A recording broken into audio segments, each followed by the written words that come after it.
In high ticket sales, ABCs are the most important. And any salesperson already knows that means always beat closing. But is that right? Let's talk to an expert on this episode of The CRUDE TRUTH.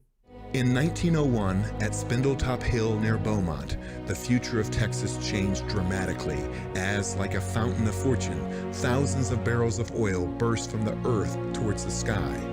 Soon, Detroit would be cranking out Model Ts by the millions, and America was on the move, thanks to the black gold being produced in Texas. Now, more than a century later, the vehicles are different, but nothing else has truly changed. Sure, there may be many other alternative energy sources like wind and solar and electric.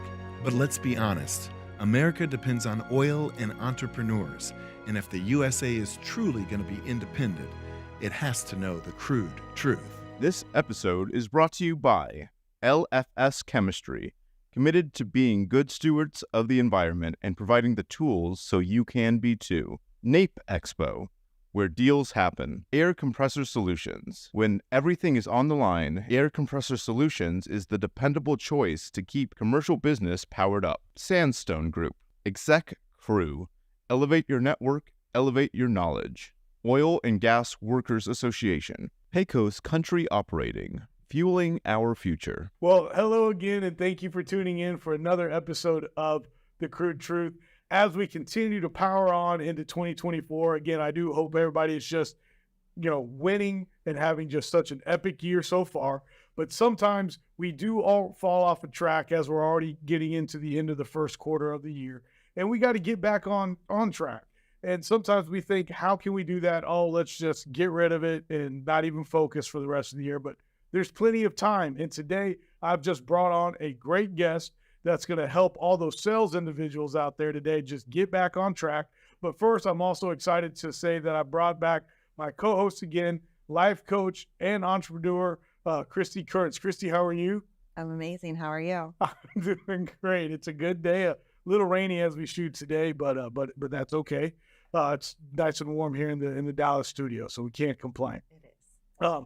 Kristy, thank you so much again for coming back on, and I'm just so excited about our guest. Our guest today is somebody that's a high-ticket sales coach, high-ticket entrepreneur that's not in a way. That's what she is. Our guest today is Keeley Hubbard. Keeley, how are you? I'm excited to be here. Oh. Thank you for having me. We're excited to have you. I tell you what, I've already learned so much this morning in our pre-meeting or our pre-production meeting that it's just not even funny how much I've already learned this morning. So thank you so much. I had an opportunity. I haven't met them yet, but I saw you on somebody else's podcast a couple of months ago, and you were talking about high ticket sales. And if I'm saying that wrong, please let me know. You're spot on. I'm spot on. Okay, but it's a career for you, and you're a coach of this, and that was why I'd asked Kristy to come back on being a coach. I know I don't always ask the best questions when it comes to that. Some people say I'm uncoachable, but I don't know. But we'll let Kristy be the judge of that. but no, for everybody out there that's listening or watching today, thank y'all as always. But can you tell us a little bit about you? Absolutely. So I've spent my whole life in sales, or at least half of it, about 18 years, and absolutely love it. I'm one of those people that is obsessed with sales. I'm obsessed with teaching it. And my wheelhouse is really for people, when we say high ticket, that means if it requires a conversation to close a deal, that's my jam. And most of the business owners that I work with, most salespeople that I work with, don't like the typical sales approach. Like they feel gross about it, slimy, like they're being manipulative. But if we're not talking about our business, we won't have a business. So we've got to get out there and we've got to sell. So I teach it in a way that is authentic, that makes you feel like you're truly serving the clients that you're working with. And I've got kind of a niche space within real estate, raising capital. So helping people learn how to have conversations with investors where 6 to 7 figures is transacting across the table to get big real estate deals closed. So that's one of my passion industries as well. Wow. I like the way you said that. It's like, if you're not talking about your business, so like anytime you are talking about it, it is sales. What made you want to get into this? You say it's your passion. Where did this come from? I started selling when I was 16. And I was selling very high-end swim lessons at a swim school. Okay. And I got my first taste of commission checks. And I was the top performer at this swim school. And I was training other people like at a very young age. I'm like, wow, this is pretty cool. So what else can I sell that's very expensive where the commission checks are bigger? And so I just built a career in financial education for a very long time, climbed the corporate ladder there, was very successful, took my sales process, brought it to corporate. It was a franchise organization. Okay. And we implemented it and grew the company from 40 million a year to 220 million a year run rate in about 3.5 years, and did it in a way where people still didn't blast us on Google because we had horrible salespeople. They wrote great reviews on Google and they really loved the experience they had, which was the most important thing to me. And I think like most people that are in corporate for a long time, at some point you kind of get burnt out. I was traveling 23 days a month and I just left. I was like, I need a break. I need a reset. I'm going to start my own coaching firm. And I started that in 2017. Okay. Yeah. Wow. That's amazing. I think so. I mean, you talked about, like I said, when you were 16 and you got your first commission check. Again, I'm not a salesperson. I can't close to save my life in a lot of stuff. But I always feel that a salesperson can make the most money. Like it should be unlimited.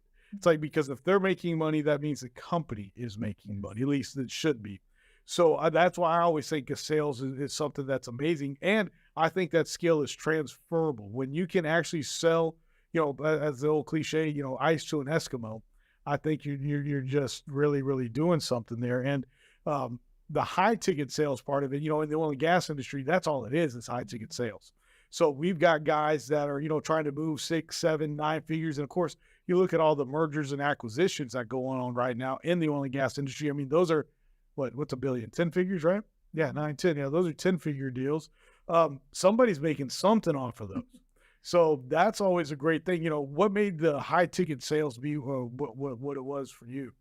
Well, my family bought a franchise in financial education, and that was really when I was thrown into what I would call high ticket, because what I was doing before that wasn't really high ticket sales. But this was, education packages that were $15,000 to $75,000, B2C sales, so business to client relationships. There's a lot of money for an individual to spend or invest in their education. And this is really where I found my skill set and really honed it and developed it. And I had the luxury of not being able to play small because it was a family business and I was the only sales rep. Everybody's on payroll. Everybody's depending on me to close deals to make payroll, make sure everybody can have a good life. So I had the luxury of not being able to play small. I really had to figure it out. And that's really where I feel like I developed the best communication skills, the best sales skills, obviously being in the financial industry. And I went on from there to raise private capital. And now I'm in real estate, and it all ties together, but that's how it started. It does. I like how you're talking about, one, it all ties together, but it's like, when you've got to eat, it's amazing, what kind of work you can actually do. Right, Kristy? I mean, So true. So true. I have a question for you. You said that you obviously teach people high ticket. How do you start your process in a sense? Do you do mindset? What if they don't have their network? How do you teach somebody to grow that process? That's great coming from a life coach. You understand that sales is, I would say if you had to give it a ratio, it is 80% mindset, it is 20% mechanics.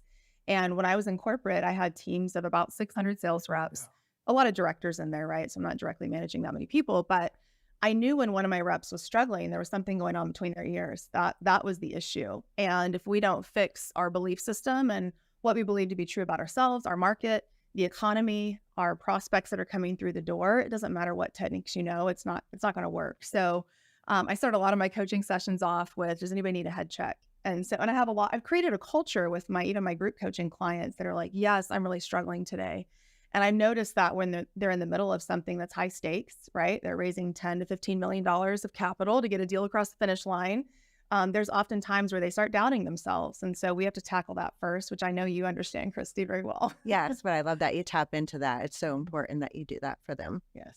Wow. I mean, the headset minded, and as you talk about that, when people are, because it's 80-20, and of course, is that rule? Let's talk about rules and maybe cliches. The 80-20 rule, which is 20% of your sales team actually does 80% of the sales. Is that a true cliche? It was when I was managing sales teams, Okay. but that doesn't mean that you get rid of the other 80%, right? You're going to have 20% that are your thoroughbreds, if you will. They're going to drive the majority of the revenue. And I think where a lot of sales managers and business owners make a mistake is they expect all of their reps to perform at that level. Yes. So the key is making sure that your lead distribution is allocated appropriately. If you've got heavy hitters that are creating the majority of your business, we got to make sure that we are loading them up with leads and we're not wasting a lot of money and marketing cost and opportunity cost with maybe your, I don't want to call them B and C team players, but your sales reps that are not closing as high. Right. And then the one I led with there in my teaser this morning was ABCs, always be closing. I think it was, I think of all the sales movies, the one with Alec Baldwin, the one with, even the Wolf of Wall Street, it's like, you always be closing. Is that true? This is going to be counterintuitive to probably what most people have heard. I would say a big fat no. Okay. Because what it does is it creates this environment.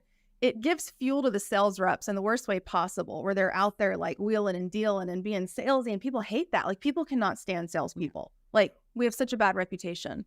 So I don't like the always be closing. My whole theory on closing is it's not my job to convince, justify, persuade anybody into making a decision. I will guide them, but I'm going to let them close themselves. Yes. And so the close happens organically because of the process that was in place. And most people don't have a sales process, which is why they struggle. They pitch and they push. Yes. That's their strategy. Exactly.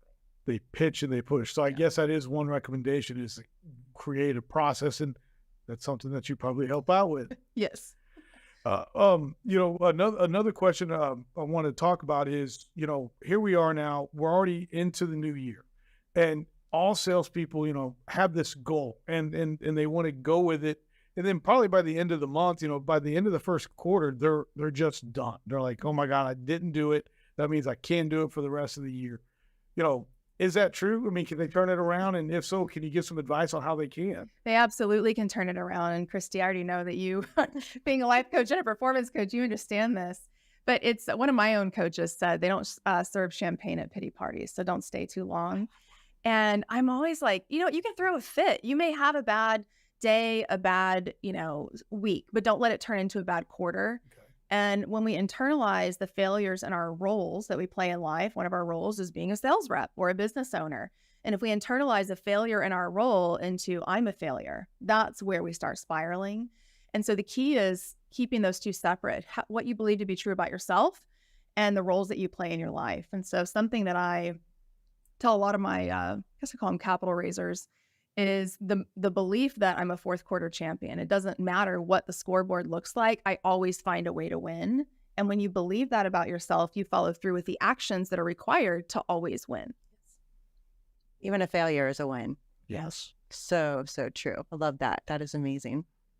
Man, I feel like I'm just getting amped right now. Like I said, I'm no good at sales. It's like, let's do it. And, I unfortunately, here I am with you two lovely ladies today, but all I can think about is like Roger Staubach back in the day, and always coming back from fourth quarters.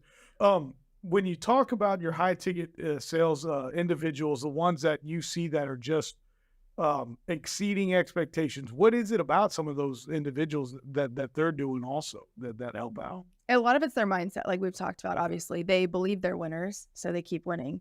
The other key thing is they execute. And what happens in a conversation is what you're supposed to be doing. The questions you're supposed to be asking, the things that you're supposed to say when the stakes are high. And the sales reps that actually execute on what I'm asking them to do are the ones that succeed. And I always hear they're like, man, Keeley, I tried what you told me to do and it worked. I'm like, I know, imagine that. I'm telling you, I'm teaching you through all the deals that I lost in my sales career.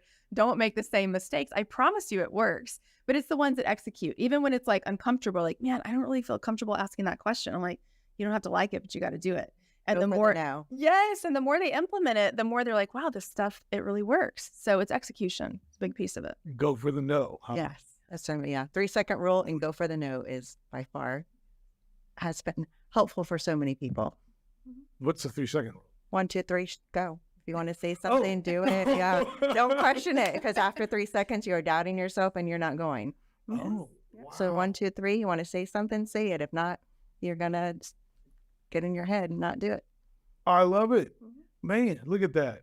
This thing is awesome. That's why I love doing this show, because sometimes I think if you do the 1, 2, 3, you can't go wrong with just the crude truth. You need to say it, or else, you know what, you're not going to do it. You are, Keeley, you are in real estate, excuse me, wow, as I juggle my road trip, but words here. but you were in the high end side of those things. How's that market doing right now? Depends on the asset class. There's, Okay. yeah, there's a lot. There's a lot of good. Well, put that. I'm just gonna put that question. Ready, set, go. Roll the grenade out there. Commercial real estate's struggling primarily because of interest rates, and that's what I'm in. We don't struggle as much on the development side, and I'm sure you understand this too. But we're taking, raw land, building large-scale mechanized vineyards, and then our investors are sharing in profits from harvest. We are super cash heavy, so we're not taking on a lot of debt. The debt we're taking on is very low leverage, so we're not really impacted by this volatile interest rate environment as much as other asset classes. There's kind of this saying right now in commercial real estate, survive till 25, but I think we'll get some reprieve this year. Man, I'm gonna survive till 25. Okay. I hadn't heard that one. I hadn't heard that one. I don't know. You mentioned vineyards. So what kind of real estate are you into? Let's talk about that. Yeah, I love land. I'm a seventh generation Texan. I'm one of those crazy Texans that loves Texas. All right. That's the same here. Yeah. And we, there's a huge opportunity in the state. Texas is a $20 billion wine industry. Most people don't realize that. But we take raw land, we plant mechanized vineyards, which is basically how California runs their vineyards. It's just Texas is 20 years behind in how they operate vineyards. And so that's very high cost because they use a lot of hand labor, where we can operate a 350 acre vineyard with 3 people and really big machines. And so nobody's done it because it's expensive. It's a $9 million project. There's no way to dip your toe in the water for 300 acres, $9 million. So most Texas farmers are like, I don't really know if I want to see if I can try that if there's no way to minimize the risk. Yeah. So we've, our partners have been doing this for 8 years with their own vineyard, and there's a huge supply gap. There's not enough wine grapes, which is why we got into it. We're going to fill the supply gap. Oh, wow. Uh-oh. Yeah. We may have to chit chat after this. For sure. If there's a supply gap, economics 101, supply and demand. That means even the crappy wines might be going up in price one day soon, and then they'll all be fancy. I don't know. What made you say you're 7th generation? So how long have y'all been doing this exactly with the wine?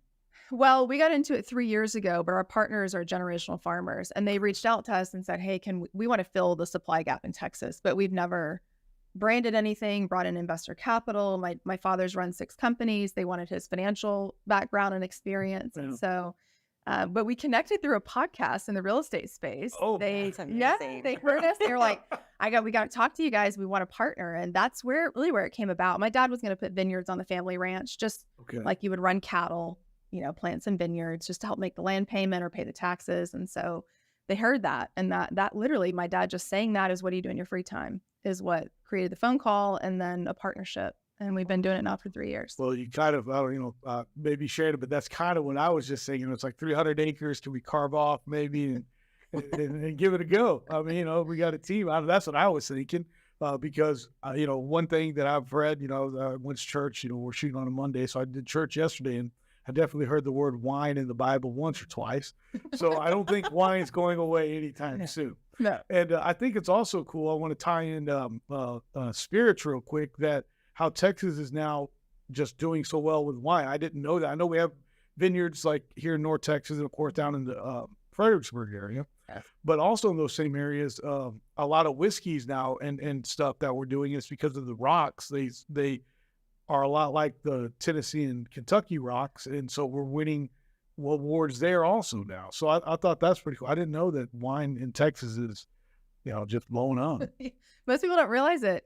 Just because we consume all of our wine in state, so people outside of Texas have never heard about. I know we drink a lot of wine here. Nobody outside of Texas has really heard about it. Yeah. So it's a huge opportunity. I'm sorry. I love it. I mean, us outside of Texas, we never think of we just drink our own Texas wine too much, and we created a $20 billion industry out of it. God bless Texas. That's exactly how we feel too. Yeah, exactly. Oh my gosh. So what are y'all excited about for 2024? Here you had the saying, survive till 25, but what is it that you're telling your team, that you're coaching right now, or anybody that's in the real estate game that you're working with right now? What are you telling them?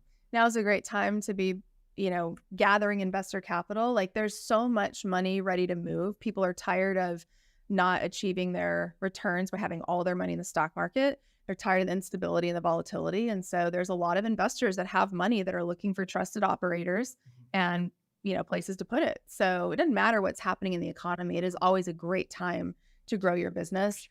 I was at a sales conference. This is back in 2010, maybe. And I'll never forget what this owner said of his business. They brought him on stage. They were interviewing him. And they asked him, they're like, you 10x'd your business in 2008 and 2009 in the midst of a recession. And they're like, what's your secret? And he said, I'll summarize it in one line. I simply refuse to believe we were in a recession. Exactly. And there's so much of that applies to what's going on right now.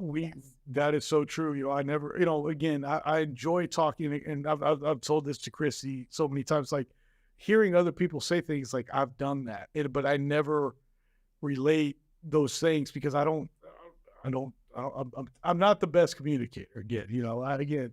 And so you talk about that in 2020 during the downturn in the oil and gas, we actually tripled in size. We had a lot of people that went under in the oil and gas, and it was like, hey, we'll pick that up. We'll pick this up. And other than, shutting down an office, that was it, and so, yeah, it's like we really did our best to continue to move forward and pretend like COVID wasn't there, minus wearing a mask for half a year. I love that. You're proof of it. I never thought about that. Be the buffalo in the storm. Yes. That's been a big thing lately. It is a big thing. The buffalo, you see the buffaloes, like the buffalo goes head into the storm. It's like they don't wait it out or anything like that. They're just gonna figure it out and they go into it. I love that. Do you know why? Because they're smart? No, because if you go into the storm and not turn around, you're going to get through it quicker. If you turn around, then the storm's it's going to follow you. Oh, yeah. Well, yeah, I like that. I like that. Be the buffalo. I do like a good buffalo. Me too. Especially a burger. They're good. Yes. And but no, they are awesome and they're majestic creatures. I will say that. But no, that has been something going around right now, and it makes total sense. And also, it makes me think of that funny, goofy country song. If you're going through hell, keep going and get right past it. And who knows, the devil might not even know you're there. I think is the way it goes. Keeley, for everybody out there that has had a great opportunity today, how can they find you, especially on the coaching side of things? Because God knows we probably all want to be better in 2024, as our sales go on. So, how can people find you? Yeah, the best way is my website, KeeleyHubbard.com. I'm also very active on LinkedIn. So if you shoot me a message on LinkedIn, you will probably get a voice message response from me, but I would love to connect. Okay. All right. Well, again, Keeley, I cannot thank you enough for coming in. And to anybody out there that does have any other sales questions, reach out to me and we can pass them on to her, and we can even ask them or whatever, because God knows we all need to be better with our communications. And it sounds like that's really just what it is, right, Kristy? Just being a better communicator. And I did like how she also said, like, hey, you don't want to, I liked your point today about where you were talking about, you're not trying to close the person, like let them do it themselves. You just want to tell them all the good about it. And I guess the bad too, right? You got to share that. Oh yeah. Yep. Yeah. If you don't, they don't trust you. Yeah. Okay. Well, that's the crude truth right there. So, well, thank you again. Thank y'all both very, very much for coming on. And thank you to all our listeners out there. And we'll see you again on another episode of The Crude Truth. Again, thank you to our sponsors, LFS Chemistry, NAPE Expo, Air Compressor Solutions, Exec Crew, Oil and Gas Workers Association.